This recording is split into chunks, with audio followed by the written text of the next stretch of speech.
आज मैं आपको इस वीडियो में बताऊंगा एक ऐसे किताब के बारे में जिसे बहुत ही साबित माना जाता है। तो आज का वीडियो बहुत ही मज़ेदार होने वाला है, तो वीडियो पर अंत तक बने रहें। एक दिन पीटर नाम का एक लड़का कुछ रिसर्च के लिए जंगल पर जाता है और अपने रिसर्च के रिलेटेड कुछ चीज़ों को उस जंगल पर ढूंढने लगता है। लेकिन तभी पीटर को थोड़ा दूर एक खंडर घर दिखाई देता है। उसके बाद पीटर उस घर के अंदर जाता है तो पीटर को उस खंडर घर के अंदर एक किताब मिलता है जो कि देखने में भी बहुत अजीब था। उसके बाद जब पीटर उस किताब को खोलकर देखने लगता है तो इस किताब के सारे पन्ने खाली होते हैं, यानी कि उस किताब में कुछ भी लिखा हुआ नहीं होता है। और ये देखकर पीटर को थोड़ा सा अजीब लगने लगता है। उसके बाद पीटर उस किताब को अपने साथ घर पर ले आता है। उसके बाद पीटर रात के समय उस किताब को खोलकर देखने लगता है और तभी पीटर उस किताब में अपने एक दोस्त का नाम लिख देता है और सो जाता है। लेकिन रात के समय एक अजीब सा दिखने वाला शैतान पीटर के ऊपर हमला कर देता है, जिसे पीटर काफ़ी ज़्यादा डर जाता है। उसके बाद पीटर जैसे ही घर के लाइट्स को ऑन कर देता है तो वहाँ पर कोई भी नहीं होता।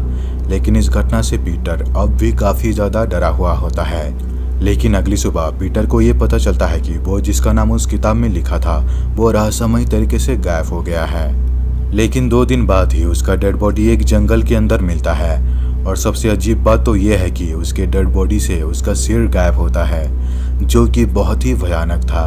और इस घटना से पीटर भी बहुत डरा हुआ होता है क्योंकि वो उसका सबसे अच्छा दोस्त था। उसके बाद पीटर रात के समय उस किताब पर उस लड़के का नाम लिखता है जो कि स्कूल पर उसके साथ बहुत झगड़ा करता है।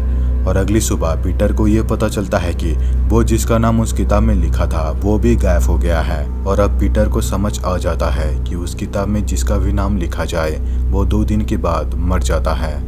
और इसे पीटर बहुत घबरा जाता है क्योंकि उसके वजह से 2 लड़कों की मौत हो चुकी थी। उसके बाद पीटर उस किताब को निकाल कर जलाने की कोशिश करता है, लेकिन बहुत कोशिश करने के बाद भी वो किताब नहीं जलता। उसके बाद पीटर उस किताब को एक बक्से के अंदर रख देता है और सो जाता है।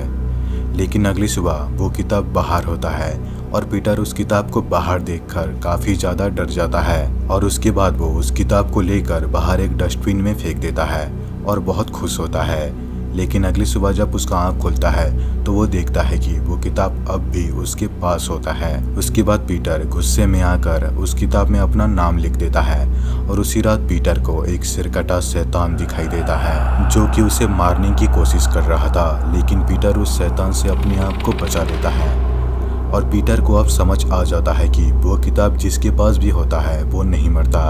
उसके बाद पीटर उस किताब को अपने कमरे में रखकर बाहर चला जाता है। लेकिन कुछ समय बाद उसका छोटा भाई आकर उस किताब में अपना नाम लिख देता है और वहां से चला जाता है। जब पीटर घर आकर उस किताब को देखता है तो इस किताब पर अपने छोटे भाई का नाम देखकर वो बहुत डर जाता है। उसके बाद पीटर जाकर एक चर्च के फादर से मिलता है और सारी बातें बताने लगता है। उसके बाद वो चर्च के फादर पीटर को कहने लगते हैं कि उस किताब को तुमने जहाँ से लिए थे वहाँ पर वापस उस किताब को रखना होगा, और वो भी रात के 3 बजे।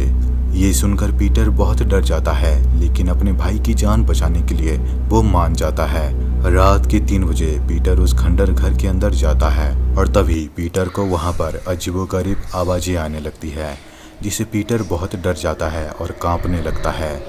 लेकिन फिर भी वो जाकर उस किताब को उस जगह पर रख देता है जहाँ से उसने उस किताब को उठाया था। और किताब रखते ही पीटर को वही सिरकटा शैतान दिखाई देता है जिसने उसको मारने की कोशिश की थी। और तभी पीटर उस जंगल से बाहर भागने की कोशिश करता है, लेकिन उसके पीछे पीछे वो सिरकटा शैतान भी उसका पीछा करने लगता है।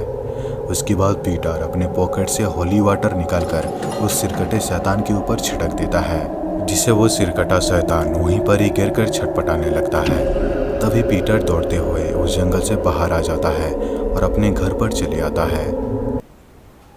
तो दोस्तों ये स्टोरी कैसा लगा नीचे कमेंट करके ज़रूर बताना। दोस्तों अगर वीडियो अच्छा लगा हो तो वीडियो को लाइक करें, शेयर करें और इस चैनल को सब्सक्राइब करना बिल्कुल भी ना भूलें। तो दोस्तों मिलते हैं अगले वीडियो में, तब तक के लिए धन्यवाद।